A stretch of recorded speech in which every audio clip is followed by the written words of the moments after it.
Nós vamos falar sobre outro assunto agora importantíssimo desse momento que foi anunciado ontem, o acordo, o avanço do acordo entre a União Europeia e o Mercosul.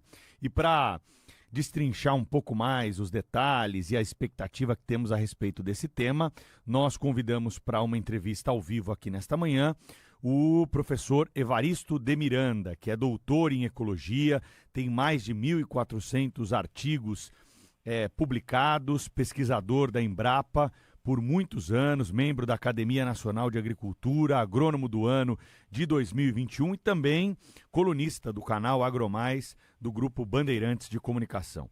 Professor Evaristo, bom dia, como vai? Tudo bem? Bom dia, é um prazer estar aqui com vocês. Prazer é todo nosso. Quais são as suas expectativas a respeito do avanço desse tema, de um acordo entre o Mercosul e a União Europeia, professor? Bom, o acordo é muito positivo, não é? É muito melhor ter esse acordo que não tê-lo. Essa é a primeira coisa, não é?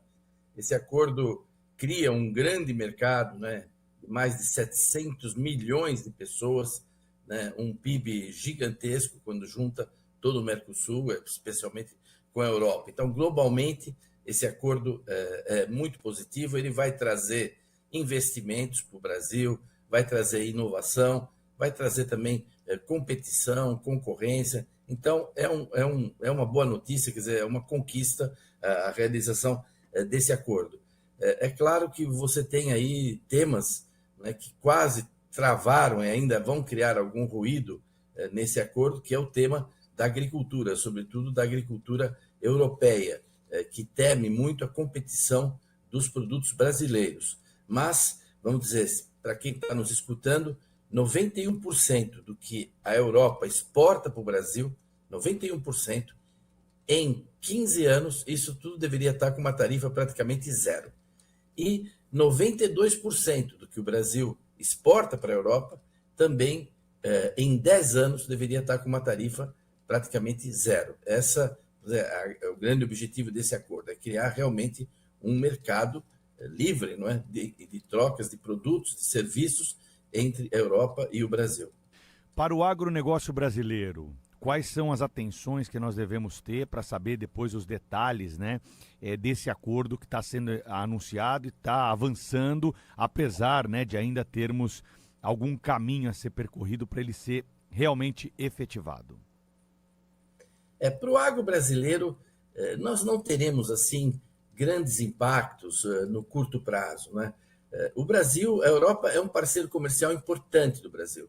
O agro brasileiro exportou o ano passado, em 2025, 23 bilhões de dólares para a Europa. Não é? Foram 6,3 bilhões de dólares em café, não é? 6 bilhões praticamente em soja, quer dizer, metade foi soja e café. Depois tivemos celulose, tem o frango, tem também a carne bovina. Quer dizer, a gente exporta muito commodities, não é? Para a Europa. Não é? Esse mercado, a agricultura europeia teme muito essa entrada das commodities lá.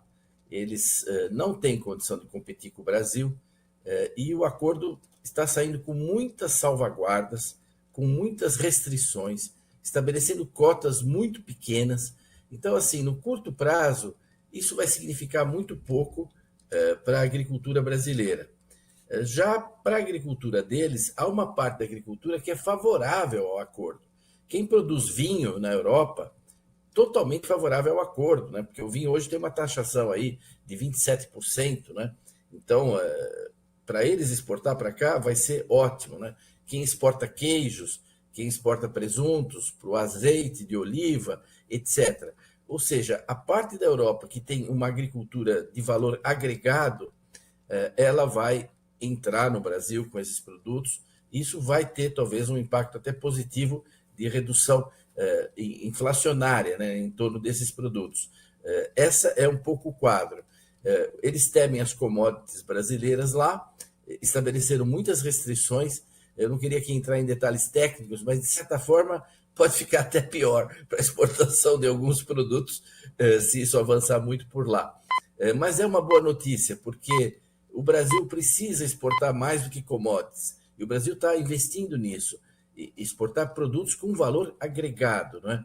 E acho que essa experiência da entrada de produtos com bastante valor agregado no Brasil vai abrir as portas na Europa para produtos brasileiros de valor agregado, né? Além disso, vai gerar no Brasil também novas oportunidades, né, ligadas a esses setores, né? Nós estamos conversando com o professor Evaristo de Miranda, que é ecologista, um especialista no assunto. São 25 anos, né, de negociação desse acordo União Europeia-Mercosul. É um assunto muito importante que pode parecer não ter impacto na tua vida, mas vai impactar na vida de todos nós, certamente, quando nós tivermos a concretização e a entrada efetiva em vigor. Tem alguma região do Brasil que vai ser mais beneficiada pela sua produção com esse acordo, professor? Eu acho que, assim, nitidamente não, né?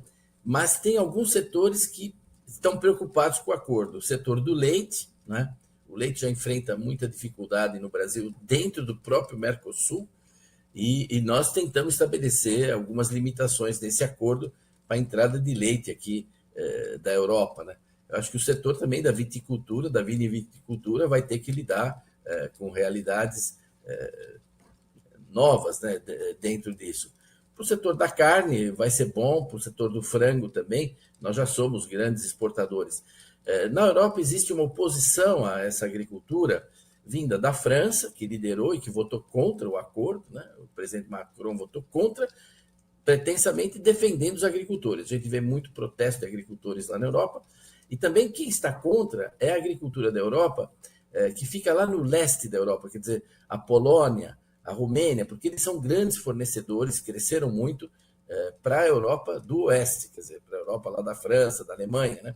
E eles vão sofrer concorrência, claro, dos produtos brasileiros. E as alegações que eles dizem que as condições não são as mesmas, que eles têm muito mais normas, que a qualidade sanitária deles é muito melhor, isso aí é tudo bobagem, né? Porque, na realidade, a Europa enfrenta hoje um surto enorme de gripe aviária, são milhares de casos de gripe aviária na França, na Alemanha, etc. O frango brasileiro não tem gripe aviária, tem uma condição sanitária muito melhor que a da Europa. Nós temos um código florestal que é muito mais rigoroso em matéria de meio ambiente do que a legislação europeia, não é? Agora, os agricultores de lá estão tentando, nesse fecho final do acordo, barganhar mais algumas vantagens. Uma agricultura altamente subsidiada, eles estão pedindo mais 45 bilhões de euros de subsídio dos produtores. Para quem está nos escutando, só para ter uma ideia, o agricultor francês, ele não é um empreendedor, ele é um funcionário público.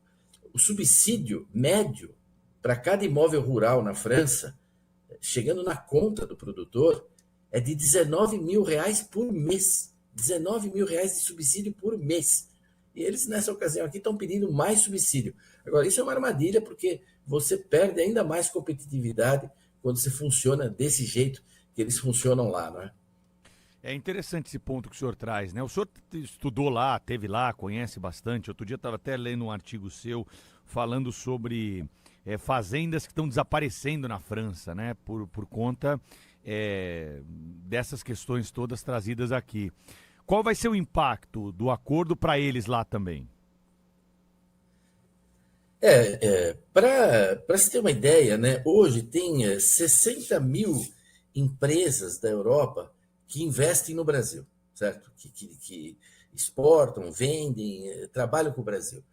Para eles, anualmente, apenas o acordo vai trazer uma economia de 4 bilhões de euros, né, que você vai deixar de pagar de taxas. Então, imagina o que isso vai gerar de potencial de investimento, né, de economia, para essa enorme quantidade de empresas. Então, assim, vai ser muito positivo para as indústrias, para os serviços. Tem também um significado que a gente não pode perder, que hoje a Europa está muito apertada. De um lado, os Estados Unidos está tratando eles assim como uma coisa secundária, né? Uma economia subalterna. Do outro lado, estão pressionados pela Rússia, tem um problema com a China, que está ganhando mercado, ganhando tudo deles. Então, surge aí para o Brasil, para a Europa, uma oportunidade de diminuir um pouquinho, né, essa dependência da China, né? Então, isso é bom para eles, é bom para nós, né? E o acordo vai dar um respiro para tudo isso. Eu acho que vai haver crescimento econômico lá, graças a esse acordo, sobretudo no setor da indústria, no setor dos serviços. Na agricultura, menos, né? Agora, no longo prazo, apesar de todas as restrições que eles colocaram, das cotas, de tudo, eu acho que daqui 5 anos, entendeu? Vai se ver o benefício também para o agro brasileiro, e daqui 10 anos vai se ver ainda mais os benefícios que isso vai trazer para a agropecuária brasileira. Professor Evaristo, para a gente finalizar, ontem saiu o dado da inflação brasileira de 2025 e depois de um aumento de 7%, a inflação dos alimentos recuou e teve uma alta no ano passado de 2,9%, segundo número oficial do IBGE. A que se deve isso? Tem alguma explicação para esse recuo? Nós temos uma agricultura que, apesar de todas as adversidades, né, apesar das enormes dificuldades que ela enfrenta, né, inclusive um clima hostil, né, do governo com relação ao agro, um setor tão essencial hoje para a economia brasileira, um setor que garante a nossa balança externa, né, que traz dólares para o país, quer dizer, um setor tão fundamental como esse e fundamental na produção de alimentos, quer dizer, nós ganhamos rentabilidade, né? Esse ano, no caso do frango, por exemplo, para se ter uma ideia, o brasileiro em 1970, 72, dados do mesmo IBGE, o brasileiro consumia 3 quilos de frango por ano, né? O ano passado nós consumimos mais de 46 quilos de frango por habitante. E não é que a renda aumentou tanto. O que trouxe esse aumento, essa melhoria na alimentação e redução na inflação, o preço da cesta básica caindo, são esses ganhos de produtividade do agro. E o agro esse ano avançou de novo em termos de produtividade. E é claro, sempre quando aumenta a produtividade na agricultura, quem ganha é o consumidor urbano pela redução de preços, né? E nós temos uma expectativa aí de uma boa safra e por aí vai. Se houvesse uma política mais positiva com relação ao agro brasileiro, eu acho que isso ajudaria muito em muita coisa e, sobretudo, no caso da inflação. Professor Evaristo, muito obrigado pela sua presença hoje aqui no Jornal Gente ao Vivo para trazer essas explicações para os nossos ouvintes, viu? Um bom fim de semana, muito obrigado mais uma vez pela atenção conosco e até uma próxima oportunidade na Rádio Bandeirantes. Eu que agradeço, um grande abraço a todos aí.